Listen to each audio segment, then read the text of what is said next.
Olá, eu sou Suzana Loureiro e esse é mais um videocast Mulheres que Inspiram. E você conhece alguma instituição, algum movimento ou coletivo que trabalhe com o empoderamento feminino? Pois é, hoje a gente vai falar sobre um projeto que o governo do estado está lançando, que é uma premiação chamada Prêmio Elas. Eu estou aqui com a Jaqueline Moraes, que é secretária estadual das mulheres. E a gente vai conversar um pouquinho sobre essa premiação. Jaque, olá, tudo bem com você? Tudo bem, Suzana? Muito Um bom prazer estar aqui com você. Que bacana. E para falar de um tema tão interessante, né? Um tema que ajuda, que empodera mulheres. Me fala como que vocês tiveram a ideia dessa premiação. Fala um pouquinho dela para a gente começar nosso bate-papo. Então, já é uma prática do governo Casagrande em trazer as premiações de boas práticas no eixo dos direitos humanos, da política sobre drogas, da política da juventude, dos negros.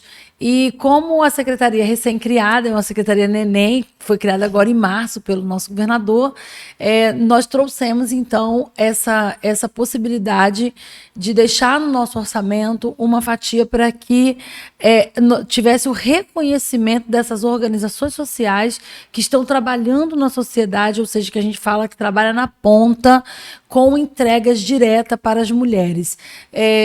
Desenvolvemos 3 eixos da premiação, que é o eixo do empreendedorismo e inclusão produtiva, o eixo da saúde e bem-estar da mulher, que são os temas que nós vamos falar na secretaria, e o eixo do enfrentamento a todas as formas de violência.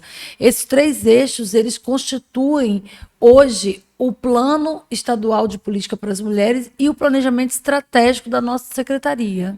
E aí, a partir daí, desses 3 eixos, vocês vão abrir para as instituições que quiserem se inscrever de acordo com cada eixo desse? De cada ações nesse ano, como é o primeiro prêmio, então nós precisamos reconhecer aquelas que já estão desenvolvendo sem talvez uma ajuda nenhuma do governo ou talvez por um termo de fomento de alguma entidade ou de alguma empresa ou de alguma edital que essa organização tenha participado. Então, nós vamos reconhecer o que fizeram essas organizações em 2022. No decorrer dos anos, nós teremos esse parâmetro já de acompanhar, porque não é só premiar, nós queremos acompanhar. Por que nós iremos premiar 6 entidades não formais? Porque nós queremos formalizá-las, nós queremos ensinar o caminho, nós queremos que elas compreendam a Lei 13.019, que é do negócio social. E o negócio social hoje, que a gente chama assim, do negócio que te dá prazer, que te dá a sua real valor à sua existência. Vou dar um exemplo.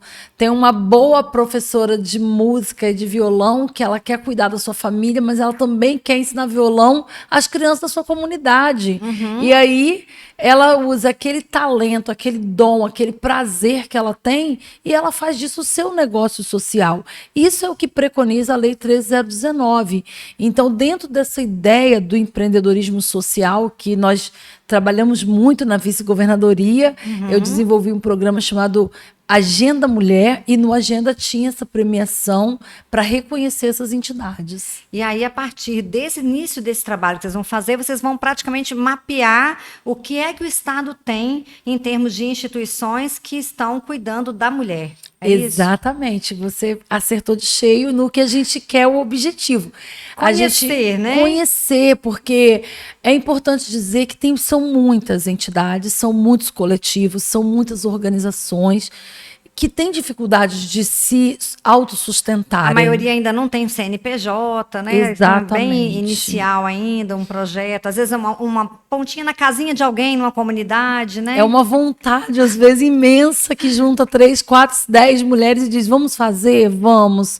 E a gente quer colocar a mão do Estado ali, a gente quer dizer, olha, o Estado está aqui, não é para inventar roda, é para fazer essa roda sua girar. Uhum. A gente tem uma entidade que eu gosto muito, assim, que eu acho interessante, lá em Maimbá, por exemplo, uma entidade que trabalha com a fibra da taboa. Ela pega as meninas da comunidade, recolhe a fibra da taboa e faz bolsas de palhas lindas, maravilhosas. Estava até numa feira agora, recentemente, no festival gastronômico de uma feira lá de Castelhano. são coisas e são experiências, eu digo assim, são cases de sucesso como esse que a gente quer catalogar. Eu acho que você foi no ponto certo. A premiação é porque quando a gente lança um Google Forms para chamar, quando a gente nós vamos lançar o edital de chamamento, tem todo um processo burocrático que a gente precisa cumprir dentro da administração pública, que a nossa equipe já está fazendo, para que dê muita lisura, muita transparência, e a gente quer cada vez mais ter oportunidade de ampliar para que a gente possa acompanhar. Nós temos, por exemplo, a Escola de Governo, já fez uma trilha de aprendizagem, a ESESP, para ensinar justamente pessoas de organizações sociais como ler o edital de chamamento, como fazer a prestação de conta. Porque nem isso deve saber, né? Porque isso é difícil, é novo. Verdade. E é difícil, é complexo a prestação de contas para essa entidade continuar tendo essa oportunidade. E as empresas estão aí, o setor privado, eles com a ideia do ESG, que é a governança ambiental e social, eles precisam que essas organizações estejam fortes, potentes, trabalhando para que, de fato, eles aportem recursos que lhes são cabíveis para esse tipo de atividade. Então, a ideia da secretaria é justamente atrair, através do prêmio, o máximo de entidades possível, conhecê-las, fazer um desenvolvimento dessas lideranças dessas entidades, conhecer de perto. Nós temos uma equipe muito animada, uma equipe que está de mulheres que sabe a realidade da base, e também a gente tem dentro do nosso plano, é importante deixar isso registrado, Suzana, que a gente trabalha com a interseccionalidade. O que é isso, Jaqueline? É entender que a mulher tem tem as suas especificidades. Então, nós já temos grupo, por exemplo, de mulheres ciganas que já estão debatendo, por exemplo, a sua própria cultura. Um subgrupo, né? Então, tem os grupos mulher cigana, mulher indígena, mulher quilombola, mulher negra, mulher branca, mulher pomerana. Essas mulheres são todas mulheres, mas são mulheres que têm diferente necessidade de política pública. Sim, histórias diferentes, necessidades diferentes também, de acordo até com a sua região, né? Exatamente, regionalmente, culturalmente, ela tem ali, por exemplo, a mulher indígena, a gente ainda tem a cultura indígena que precisa ser preservada, mas que também existe um machismo estrutural, assim como existe em outras culturas. Na cultura cigana, por exemplo, as meninas com 14 anos serem dadas em casamento é um questionamento das próprias mulheres ciganas, então, dessa cultura, e aí como colocar o dedo. Né? A gente não pode chegar, vamos mudar a cultura de nenhum povo, de jeito nenhum, não é essa a intenção. É conhecer para saber aplicar a política pública corretamente. Então, acho que o prêmio vai dar essa mexida com todo mundo e, como você falou, como será um prêmio que terá uma destinação de recurso, esse recurso é para que melhore o trabalho, amplie, melhore a documentação, amplie a capacidade. Às vezes compre a entidade material, precisa comprar um computador novo, precisa acionar um site. Né? Exatamente. Muito bacana. Ô, Jaqueline, me fala uma coisa aqui, que eu acho que é em comum para todos esses subgrupos de mulheres, né? Apesar de toda essa especificidade que a mulher tem uma coisa que é em comum a todas elas, que é a violência doméstica. Né? Então, se a gente falar assim que como que esse empreendedorismo feminino, esse empoderamento da mulher, ele dá a ela uma autonomia e dá a ela o direito de ter uma coragem de sair de um casamento abusivo, né? De ter seu próprio negocinho, ter seu cantinho, criar seu filho sem apanhar de marido. Como que é isso? Então, Suzana, eu acho que o primeiro passo é reconhecer essa violência. A violência doméstica, ela foi tão naturalizada na sociedade brasileira, é tão natural achar que um homem dá um tapa na mesa, bater a porta, gritar com você, colocar o dedo, é porque ele é grosso, é normal. Não é normal. Verdade. Essa naturalização, ela precisa ser quebrada. O espaço do empreendedorismo, tanto o empreendedorismo produtivo como o empreendedorismo social, que é esse que a gente está falando, ele justamente atrai essa mulher, porque nós já tivemos, por exemplo, cursos de mulheres que vão fazer um crochê e lá ela diz: Para mim é normal o meu marido gritar e fazer isso. A outra diz, não, isso é violência psicológica, sabia?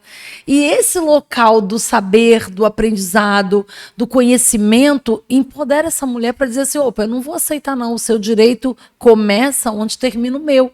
Não aceito que grite comigo. Porque a violência psicológica é uma das violências que eu sempre coloco que ela é uma violência difícil de identificar porque ela é velada, né? Da naturalização. E outra coisa, como é que você vai provar? Você não está dentro da casa da pessoa. Como é que você vai acessar essa mulher? Né? Só a partir dos relatos dela. Exatamente. E aí você tocou num ponto importante da nossa sociedade brasileira. Eu não falo nem a sociedade capixaba. Sim, claro. Nós, como sociedade brasileira, você e tantas outras mulheres, nós precisamos acreditar nas mulheres, porque já tem muita gente que não acredita. Então já tem as nossas mulheres, talvez, até assim, eu falo da minha mãe, posso dizer da minha querida mamãe, que está com 77 anos, ela veio nessa cultura machista muito forte. Sim. E nós mulheres reproduzimos essa cultura machista. A gente diz assim, mas será que ela não fez isso também? Mas por que ela não largou esse homem antes? O que ela fez para estar acontecendo isso? O que ela fez? Eu acho que ela deve ter enfrentado ele também. Ela é meia de enfrentar, né? Ou seja, ela não pode enfrentar, não pode se defender. Então, frases desse tipo são o que naturaliza. E a gente precisa entender. Eu acho que o protocolo da Espanha, que deixou lá o jogador preso, até fala isso. Primeiro, acolha essa mulher, entenda a história dessa mulher, ouça essa mulher, empreste os seus ouvidos, seu olhar, o seu braço, seu carinho, para ouvi-la. E não tem ninguém fazendo isso melhor do que as organizações sociais, os movimentos sociais, as ONGs, essas entidades que estão aí em toda a sociedade. Isso é muito bacana mesmo, porque muitas dessas mulheres, gente, eu até me arrepio de falar, essas mulheres, às vezes o marido não deixa ela sair para algum outro lugar, mas às vezes para aprender a fazer um crochê, deixa. Vamos dizer, deixa com todas as aspas que puderem caber nessa palavra. Sim. Certo? Mas ali ela aprende, como você falou aí, ela aprende que ela não pode permitir que alguém grite com ela, que alguém diga que ela pode ou que ela não pode. Então, as instituições sociais, elas também estão empoderando essas mulheres através desse trabalho de base, né? Quer dizer para ela que o artesanato dela pode servir de dinheiro, o bolo que ela faz, o pão que ela faz, pode servir de uma forma dela se sustentar, que ela não precisa, às vezes, se submeter. Não é uma situação tão violenta porque não tem dinheiro para se manter. Porque muitas mulheres também estão nessa relação porque elas se sentem fracas, elas não se empoderaram ainda. Né? Exatamente. A autonomia financeira é um dos fatores que leva a mulher a ser agredida fisicamente, até mesmo o feminicídio. Porque a violência, de acordo com várias pesquisas no mundo todo, ela tem um ciclo. Ela é cíclica, ela começa com a violência psicológica, ela começa com a intimidação. Se você não ficar aqui, você vai para onde? Você vai morrer, vai passar fome. E essa relação, ela tem um envolvimento também que é complexo, que a Lei Maria da Penha fala muito sobre esse acolhimento, justamente porque existe amor, existe sentimento, existe crenças, existe fé, existe esperança, existe filhos nessa relação. E é muito fácil para que eu esteja de fora e diga assim, Suzana, larga esse homem, porque eu estou de fora. Claro. Eu não estou dentro para saber esse peso. E a autonomia financeira é um dos fatores assim, para onde eu vou com os meus filhos? Sim. Onde eu vou morar? E se eu passar fome com meus filhos? Não, eu prefiro aguentar. Sim, eu tô vive assim mesmo. Eu tô falando da história que foi um pouco da história da minha mãe, eu estou falando um pouco da história de que quem me ouvir vai falar, poxa, minha tia viveu isso, minha mãe todo mundo conhece uma história. Todo mundo conhece uma história dessa.